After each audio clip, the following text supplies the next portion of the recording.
Olá a todos, sejam bem-vindos à primeira videoaula da disciplina de Construção de Sites 1. Esta é uma disciplina presencial que está sendo ofertada no Instituto Federal de Sergipe, campus Tobias Barreto, mas cujo material de apoio está sendo produzido também em videoaulas, tá? Que estarão disponíveis no YouTube não somente para os nossos alunos, mas a qualquer outro que tenha interesse em aprender o básico a respeito de desenvolvimento web. Bem, eu sou o professor Cristiano Lima Santos e estarei trabalhando com vocês o conteúdo referente ao primeiro módulo da disciplina de Construção de Sites do Instituto Federal de Sergipe. Nós estudaremos então o seguinte ao longo desse curso. Estudaremos um pouco de HTML5, CSS3 e a respeito de boas práticas em desenvolvimento web. Eu quero chamar a atenção que não será possível vermos todas as propriedades de CSS3, bem como todas as tags de HTML5, né? Afinal de contas, são muito amplas, né? A quantidade de cada uma delas é muito grande e não há condições de um curso curto, como será o nosso, trabalhar todas elas. Entretanto, trabalharemos o básico, tá? O suficiente para que possam ser desenvolvidos sistemas online, tá? Toda a parte de front-end de qualquer tipo de website. E aí o aluno terá condições de continuar depois o seu aprendizado por conta própria a partir dos sites que vamos referir aqui no curso. Bem, então vamos começar hoje com a primeira parte, tá? Onde vamos fazer uma introdução a HTML5. Então hoje vamos ver um pouquinho do que é HTML, a evolução da web da HTML, tá? E alguns editores HTML que podem ser utilizados na construção de suas páginas.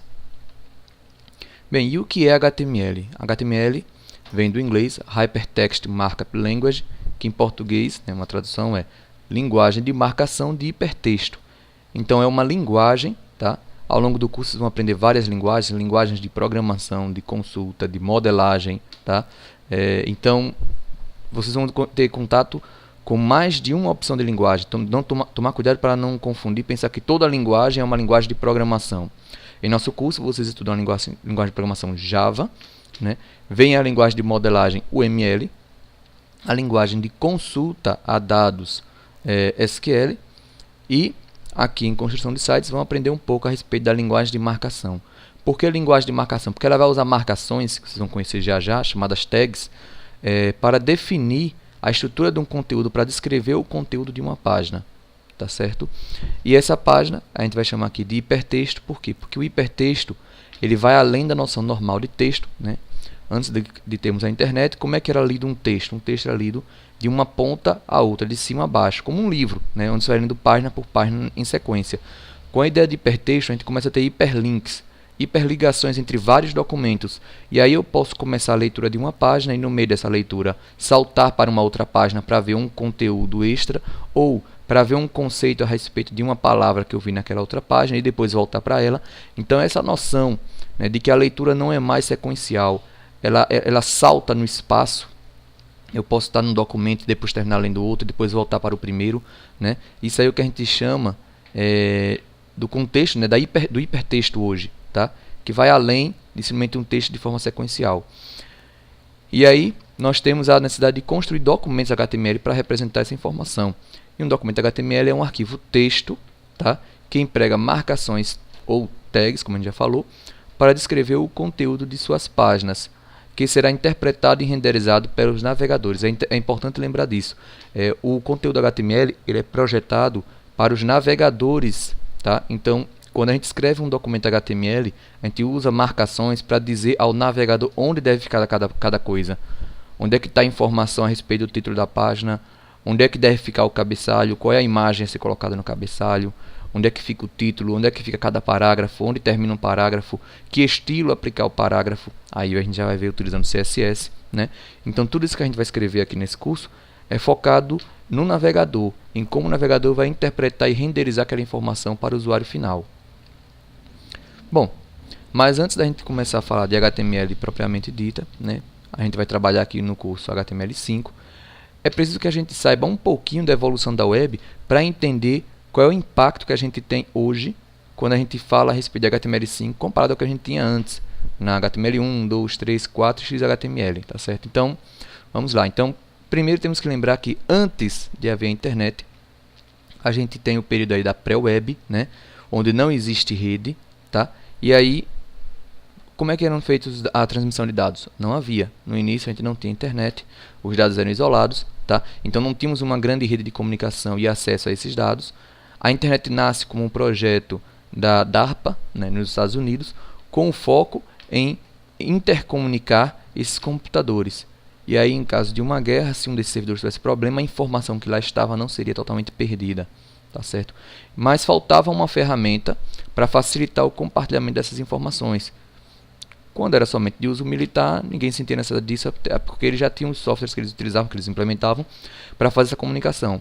Mas quando saiu do meio militar, foi para acadêmico e posteriormente para toda a sociedade, né? Então, quando chegou no meio acadêmico, começou a se perceber que haviam poucas ferramentas projetadas para essa troca de comunicação, né? Para esse intercâmbio entre as pessoas. Então, tínhamos ferramentas como servidores web, ou servidores web não, desculpa, servidores de e-mail, né? Que então a gente poderia fazer o envio de e-mail, né?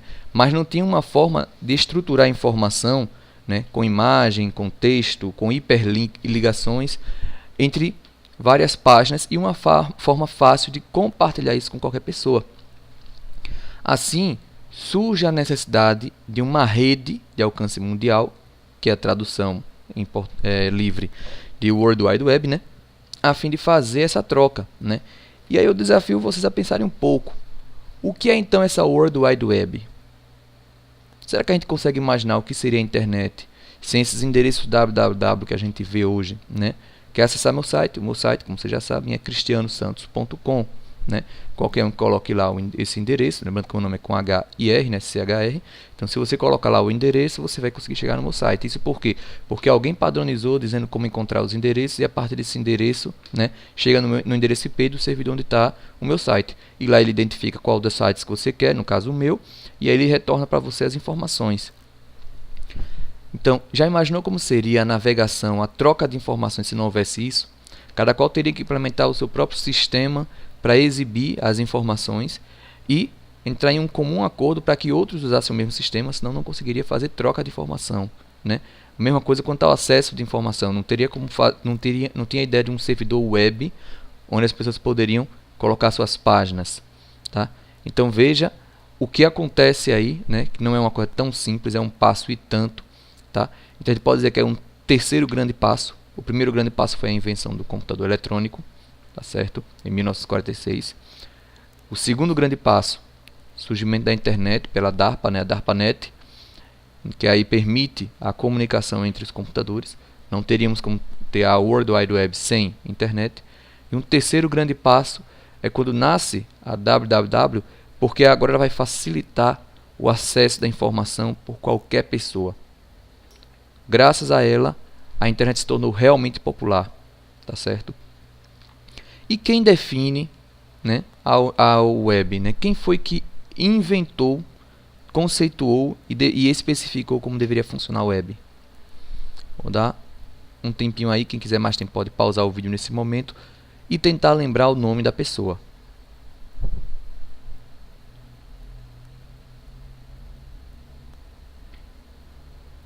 Bom, vamos agora continuar, né? Se você pausou ou não, vamos agora ver qual é a resposta.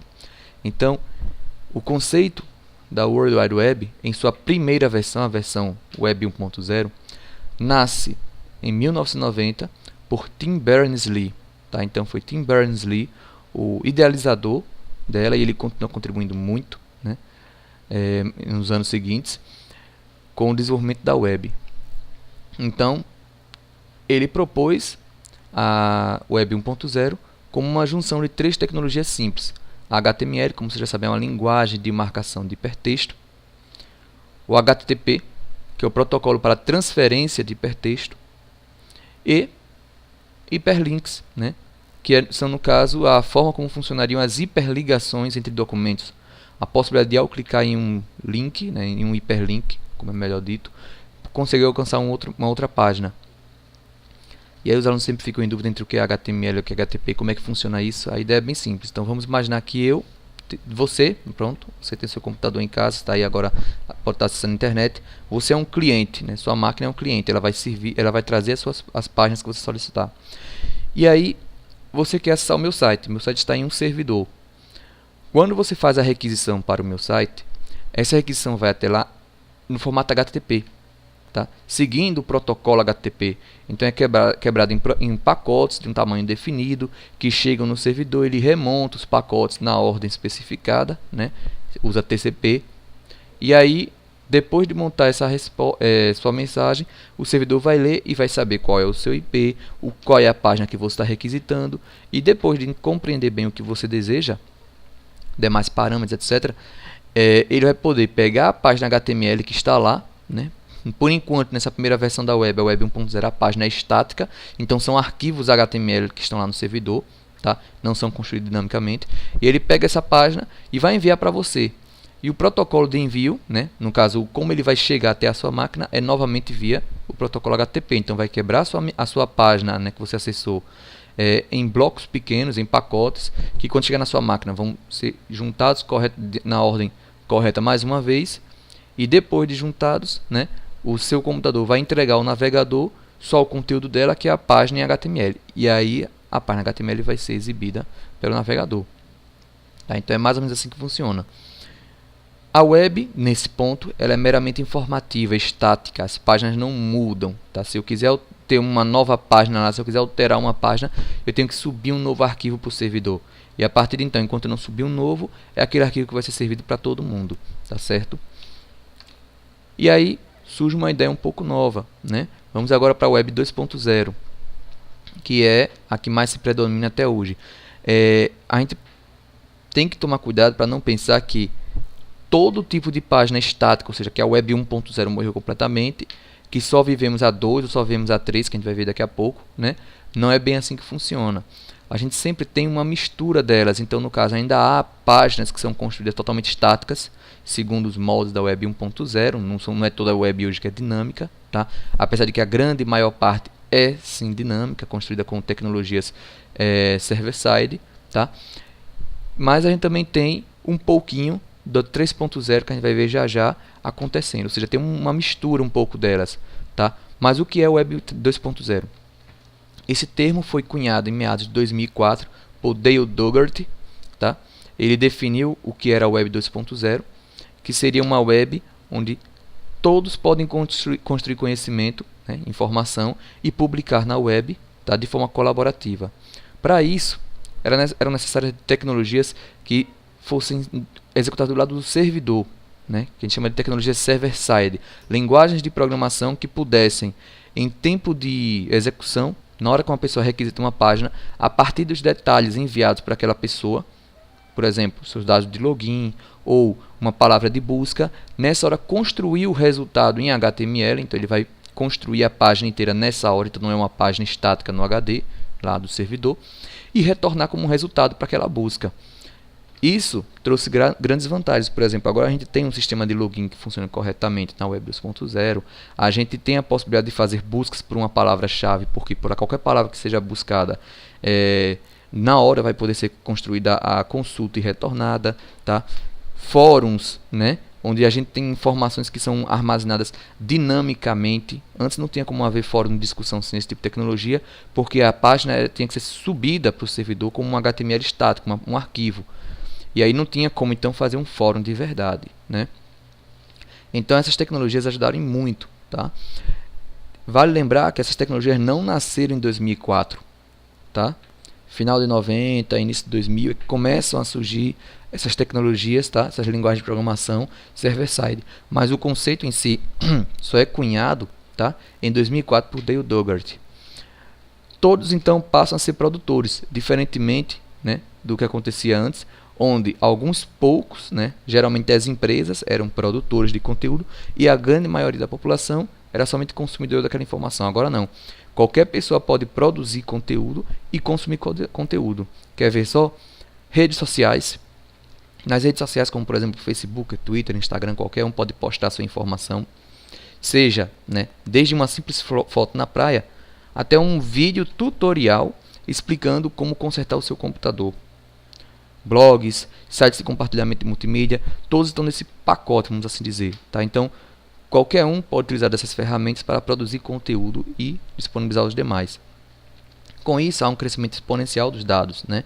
Antes, as páginas eram estáticas, então o crescimento delas era mais lento. eram poucos os produtores, então era menos gente produzindo conteúdo, e agora de repente qualquer pessoa pode produzir. Isso é totalmente dinâmico, não tem mais aquela dificuldade de ter que subir um arquivo, tá, para um servidor. Então basta você chegar na página, escrever o que você quer, clicar no botão.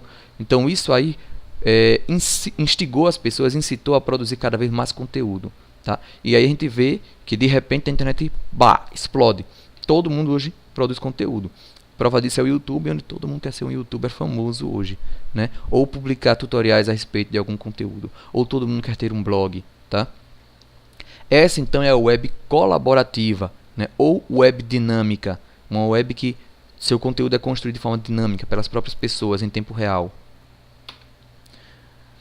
A terceira fase da web é então a web 3.0, uma web mais semântica, né? Mas vamos chegar lá, né? Então, o que está acontecendo? A gente está tendo cada vez mais grandes volumes, tá? Enormes volumes de dados para processar, e isso está exigindo cada vez mais do computador e da gente, né? A gente tem grande volume de dados para processar que não estão estruturados de forma correta para trazer algum significado para o computador, para ficar mais fácil a consulta, tá? E aí se o computador não consegue tratar essa informação, quem tem que tratar somos nós, cá na outra ponta. Só que o volume de dados é muito grande, né? Imagine, por exemplo, um supermercado com a quantidade de dados que é gerada nos seus sistemas, né? De estoque, de vendas, né, de marketing, e eles não têm condições de lidar com esse volume de dados. Vamos trazer agora um pouco mais para a realidade, né, da web em si, né, do HTML. Basta pegar a quantidade de informações, né, a respeito que podem ser utilizadas para determinar a reputação de produtos ou de uma empresa, a partir do que é conversado no Facebook, né? Então, para uma empresa monitorar hoje a sua reputação no Facebook, ela teria um trabalho muito grande, né, se não houvessem ferramentas para isso, né, graças a Deus existem, né? Porque o tempo todo tem pessoas conversando, falando a respeito de um produto, da marca, do nome de um funcionário dela, tá?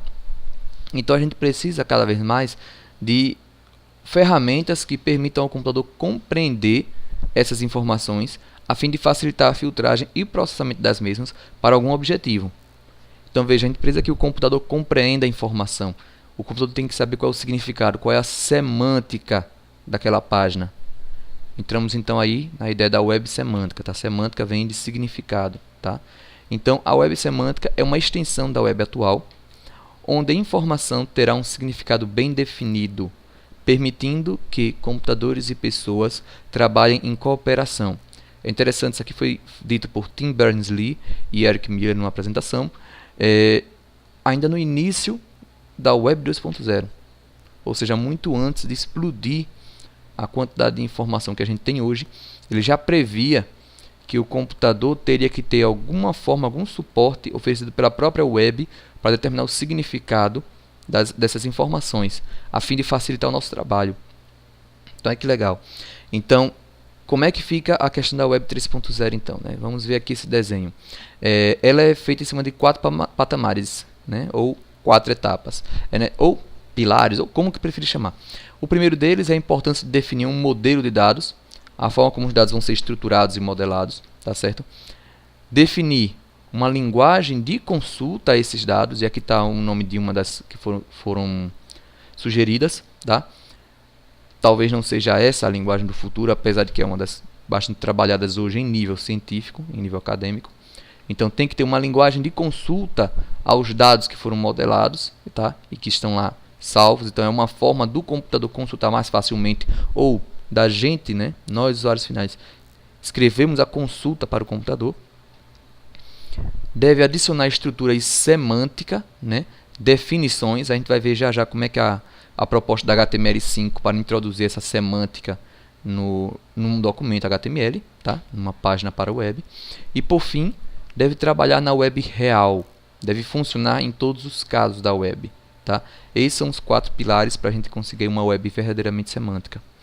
Bom, nesse cenário então, encontramos HTML5, que permite o uso de marcações para melhor definir o significado de conteúdos em páginas web. Além disso, podemos ter a adoção de esquemas em páginas. Esquemas são estruturas que definem propriedade e valor, né? Várias propriedades e o valor correspondente para uma dada página. Então eu posso ter um esquema definindo qual é o tipo de conteúdo abordado, classificação, quem é o autor, né? temas de interesse, áreas de interesse, tá? Infelizmente a gente não vai conseguir entrar nessa parte do conteúdo, mas quem quiser pode procurar na internet a respeito de esquemas, tá? A palavra se escreve da forma como está no slide, e vai encontrar um conteúdo bem legal, não é difícil de utilizar, tá? Bem, e por fim vamos apresentar aqui a quarta versão da web, que na verdade já é quase um exercício de futurologia, de tentar descobrir o futuro, né? Seth Godin, que é uma pessoa muito influente na área de marketing, principalmente marketing digital, foi questionado, né, o que é que ele vislumbra como sendo o futuro da web. E ele disse, né, olha só, segundo Seth Godin, será como um gigantesco sistema operacional inteligente e dinâmico que irá suportar as interações dos indivíduos, utilizando os dados disponíveis, instantâneos ou históricos, para propor ou suportar tomada de decisão. É bem interessante falar disso, por quê? Porque quando a gente olha a web hoje, a gente já vê traços disso começando a acontecer. Por exemplo, né, se você entrar no site da Amazon, você vai perceber que ele inteiro funciona como um grande sistema, tá, tentando ajudar nós, usuários, a tomar decisões quanto a quais são os melhores livros, os melhores produtos a comprar. Ele tem seções recomendando livros, né, recomendando produtos.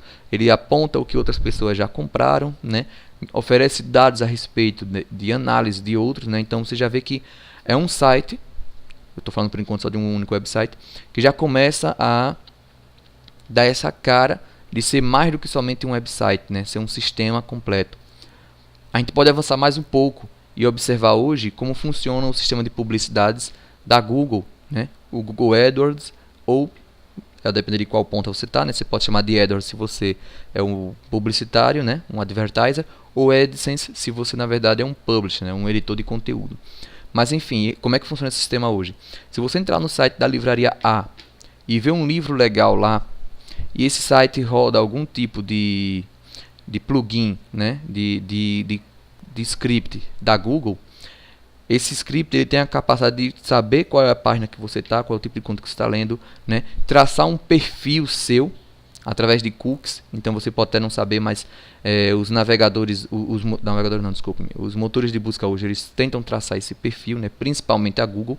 Então ficam cookies armazenados em sua máquina, descrevendo mais ou menos o que você gosta de fazer para tentar determinar, por exemplo, qual é a sua idade, se você é casado ou não, se você tem filhos, qual a sua faixa etária. A partir do tipo de produto que você olha, tenta determinar qual é a sua faixa de renda.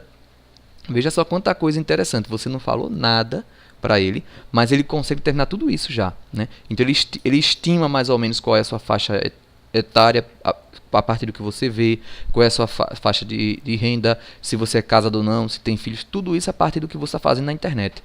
E ele vai montando esse seu perfil e guardando lá.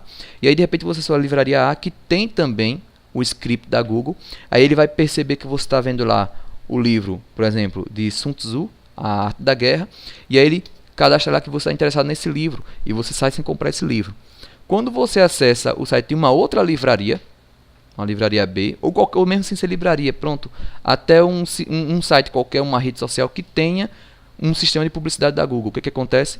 Você vai ver uma propaganda que talvez nem seja daquela livraria A, talvez seja de uma livraria B, que paga para ter publicidade nele, e vai mostrar lá aquele livro de Sun Tzu, e você vai dizer, putz, caramba, olha, o livro está aqui, está mais barato, eu estava realmente olhando ele outro dia, acho que vou comprar, né? Então isso está acontecendo. Então veja que está funcionando como se fosse uma rede entre vários sites, né? Então começa a aparecer mais do que somente um monte de sites trabalhando de forma fragmentada. Parece que eles estão trabalhando em conjunto, né? Com uma intenção, claro, nesse ponto, né? É uma intenção mais comercial, que é vender um produto para você, mas do ponto de vista da missão das empresas, é entendido como que ela está tentando trazer para você o produto que você deseja, tá certo? Então, a gente começa a ver sim um pouco do que seria, né? A gente pode imaginar já que amanhã a gente vai ter uma web muito mais interligada, né? Históricos então nem se fala, né? A Google já utiliza históricos de busca da gente para determinar o que a gente gosta, deseja procurar há mais tempo. Então se você coloca de repente a palavra mão, né? Há um tempo atrás se cogitava, não sei se ainda funciona desse jeito, que a depender de quais pesquisas você fez anteriormente, o Google vai determinar qual é o significado da palavra mão naquele contexto, né? Então, pessoas que procuram muito a respeito de um jogo, quando tem um nome que seja jogo, mas também pode significar outra coisa, o Google traria mais resultados de jogos, porque ele leva em consideração o seu histórico de pesquisas para determinar do que se trata aquela palavra naquele contexto, tá? Essa, né, ficou conhecida como sendo a web inteligente, né? Porque é uma web que tenta trazer aí mais do que a web semântica, né, que já trouxe significado, traz agora também a capacidade de processar e apoiar decisões. Bom, as tecnologias para tal web ainda estão em desenvolvimento, tá certo? Ainda são bem incipientes. E aí eu gostaria de deixar aberto para vocês, tá? O espaço para mais um desafio. Para você, o que vai ser a web do futuro? Eu acho importante esse exercício de futurologia, porque ajuda bastante a gente a tentar entender de onde viemos, onde estamos, né? E para onde estamos indo. E como muitos de vocês aqui vão estar trabalhando mais tarde com desenvolvimento de sistemas, é importante que vocês tenham essa capacidade de perceber o futuro, já que em se tratando de tecnologia, em média, né, a gente tem aí um tempo de vida média de 3 anos para as informações na área de TI. Ou seja, daqui a 3 anos, metade do que a gente aprende já está ultrapassado ou sendo atualizado para alguma outra informação, ou seja, está caindo no desuso, tá? Então, é muito importante que a gente sempre esteja tentando entender o que vem à frente para a gente se planejar, para a gente se preparar. Então, eu vou dar mais uma pausa aqui, né, na fala. Você pode pausar o vídeo se quiser mais tempo para pensar. A pergunta é: o que você espera da web do futuro? Bom, vamos continuar agora com nossas videoaulas, com nossa videoaula, tá certo? E agora eu vou falar um pouquinho a respeito de quais editores você pode utilizar para construir suas páginas. Lembre-se que página em HTML é basicamente um arquivo texto, tá? Ele vai ser um documento de texto, um arquivo texto, com marcações, notações, tags. Então, eu posso escrever minhas páginas HTML em qualquer editor de textos. A gente vai começar aqui no curso, por exemplo, usando o bloco Notas ou o Notepad++. Quem quiser instalar o Notepad++, melhor ainda, porque tem a opção de escolher lá linguagem HTML e ele já vai mudar a cor das tags, dos atributos, dos valores, o que deixa mais fácil saber quando a gente esqueceu de fechar uma tag, quando esqueceu de fechar uma aspa dupla, tá? Então é recomendado o Notepad++, mas se não tiver ele instalado ou se não quiser instalar, pode usar o bloco de notas numa boa, tá? Lembrando somente que quem usar o bloco de notas tem que colocar lá que é para salvar o arquivo com a extensão HTML ou HTML, tá? Geralmente eu recomendo HTML, mas qualquer uma das duas funciona normalmente, o navegador vai funcionar normalmente com elas, tá? E para ver o resultado produzido em qualquer navegador, basta ao final abrir o documento que já, depois de salvá-lo, claro, né? Não adianta estar escrevendo e já querer ver o resultado sem ter salvo. Depois de salvar, eu abro o documento que eu acabei de salvar em qualquer navegador. Pode ser o Google Chrome, o Mozilla Firefox, Internet Explorer, Safari, Opera, Netscape Navigator, se você ainda tiver ele, tá? Ou qualquer outro, tá certo? Qualquer navegador que consiga interpretar HTML, no nosso caso aqui é HTML5, já que a gente vai trabalhar com HTML5, é mais do que bem-vindo. Essas opções para quem quer trabalhar só com editor de texto. Mas eu também posso utilizar ferramentas específicas para construção de páginas HTML. Por exemplo, tem o Adobe Dreamweaver, que até hoje a Adobe desenvolve, né? Que tem só que ele é uma versão paga e ele funciona no desktop. Você vai baixar, vai instalar. Tá aí o link para quem tiver interesse, né, de ver um pouco mais a respeito. Temos também o Coffee Cup, que também é desktop, ou seja, você vai ter que baixar e instalar na sua máquina, tá? Mas ele tem uma versão gratuita, que é a versão Community, e tem uma versão paga. E aí está o link da versão gratuita que você pode instalar e usar. E aí você vai poder, enquanto escreve seu código em uma área específica, visualizar como está ficando a página se quiser, tá? Pode usar esse editor online de HTML que é gratuito, tá? Que é o htmlonline.com. Ele tem um editor que você vai escrever do lado esquerdo da janela e aos poucos vai aparecendo você vai ver do lado direito o resultado, ou seja, você vê ao mesmo tempo código e resultado, tá? Isso ajuda muito. Além disso, você pode alternar, ir para o modo de arrastar as coisas na janela, né? E ver qual foi o código que foi escrito. Então é bem bacana ele. E por fim, a outra ferramenta que a gente vai usar aqui no curso, tá? Que vai ser o Eclipse, tá certo? No nosso curso presencial, nós vamos estar trabalhando com Eclipse. Por quê? Porque vocês já estão trabalhando com Eclipse em várias outras disciplinas, tá? Vocês trabalham com Java desde programação 1. Então, ficará muito mais fácil para vocês trabalharem, principalmente no projeto de informática ao final do curso, onde vocês vão estar construindo páginas em JSP. Vocês vão estudar mais à frente sobre isso, tá? Então, já que vai estar sempre trabalhando com Eclipse, nada melhor do que a gente já construir nossas páginas HTML no Eclipse. Então, voltando, vamos começar utilizando o bloco de notas, tá? Ou Notepad++ para quem quiser.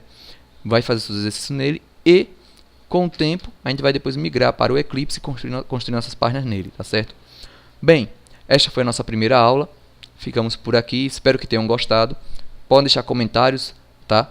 Principalmente sugerindo melhorias. Eu vou tentar trazer as melhorias aqui sempre que eu puder, tá? Muito obrigado.